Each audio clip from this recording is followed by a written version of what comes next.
মাত্র ৫০ বছর বয়সে অকাল প্রয়াণ এবিপি আনন্দ সাংবাদিক সন্দীপ সরকারের। সোমবার থেকে ভর্তি ছিলেন মুকুন্দপুরের বেসরকারি হাসপাতালে। পায়ে চোট লাগার পর সংক্রমণ বাড়তে শুরু করে। গোটা শরীরে সেপ্টিসেমিয়া ছড়িয়ে যায়। ৬ দিন ধরে মৃত্যুর সঙ্গে দাঁতে দাঁত চেপে লড়াই, কিন্তু শেষ রক্ষা হয়নি। গতকাল নিভে গেল প্রদীপ। রাত ৯:৩০ নাগাদ আচমকাই কার্ডিয়াক অ্যারেস্ট। হাসপাতালে শেষ নিঃশ্বাস ত্যাগ করেন সাংবাদিক সন্দীপ সরকার। ১৯৭৪ সালে ৬ সেপ্টেম্বর জন্ম। যাদবপুর বিদ্যাপীঠ থেকে মাধ্যমিক, তারপর যাদবপুর বিশ্ববিদ্যালয় থেকে ইতিহাসে স্নাতক। সেখান থেকে সাংবাদিকতার পাঠ। জার্নালিজমে পোস্ট গ্রাজুয়েট ডিপ্লোমা করার পর পেশাদারি সাংবাদিক জীবন শুরু হয়। সন্দীপ সরকারের অকাল প্রয়াণে শোকাহত এবিপি আনন্দ পরিবার। উত্তর দিনাজপুরের গোয়ালপুকুরে রাজ্য সরকারের আবাস যোজনার টাকা উপভোক্তাদের অ্যাকাউন্ট থেকে গায়েব হয়ে যাওয়ার অভিযোগ উঠল। ব্যাংক কর্তৃপক্ষের পাশাপাশি ইসলামপুরের সাইবার ক্রাইম থানায় দায়ের হয়েছে অভিযোগ। টাকা উধাওয়ের নেপথ্যে প্রশাসনের একাংশ জড়িত আছে বলে দাবি করেছে এলাকার বিজেপি নেতৃত্ব। বিষয়টি খতিয়ে দেখার আশ্বাস দিয়েছেন পঞ্চায়েত উপপ্রধান। কারো অ্যাকাউন্ট থেকে আচমকা গায়েব হয়ে গেছে ২০,০০০ টাকা।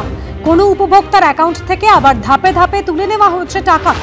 ট্যাপ কেলেঙ্কারি নিয়ে তোলপাড়ের মধ্যে এবার রাজ্য সরকারের দেওয়া আবাস যোজনার টাকাও উপভোক্তাদের ব্যাংক অ্যাকাউন্ট থেকে উধাও হয়ে যাওয়ার অভিযোগ উঠল উত্তর দিনাজপুরে।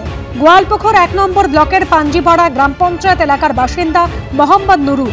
তার অভিযোগ, বাংলার বাড়ি প্রকল্পে ৬০,০০০ টাকা তার অ্যাকাউন্টে ঢুকলেও তার মধ্যে ২০,০০০ টাকা তুলে নিয়েছে অন্য কেউ।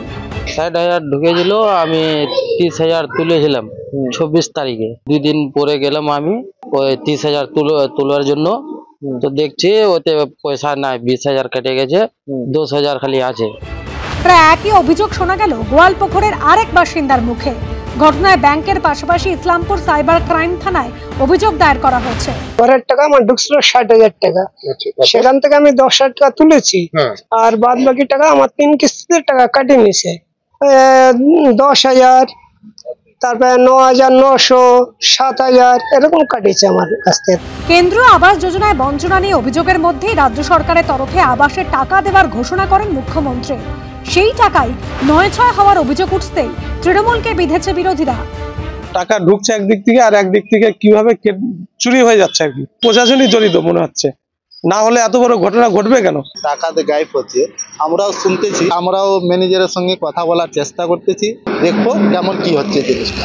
আবাসের টাকা পেলে ভাঙা ঘরের বদলে পাকা বাড়ি বানাবেন, এমন আশাতেই বুক বেঁধেছিলেন গোয়ালপুকুরের পাঞ্জিপাড়া গ্রাম পঞ্চায়েত এলাকার বাসিন্দাদের একাংশ। কিন্তু সেই টাকা অ্যাকাউন্টে ঢুকেও গায়েব হয়ে যাওয়ায় এখন মাথায় হাত তাঁদের। সুদীপ চক্রবর্তীর রিপোর্ট, এবিপি আনন্দ, উত্তর দিনাজপুর।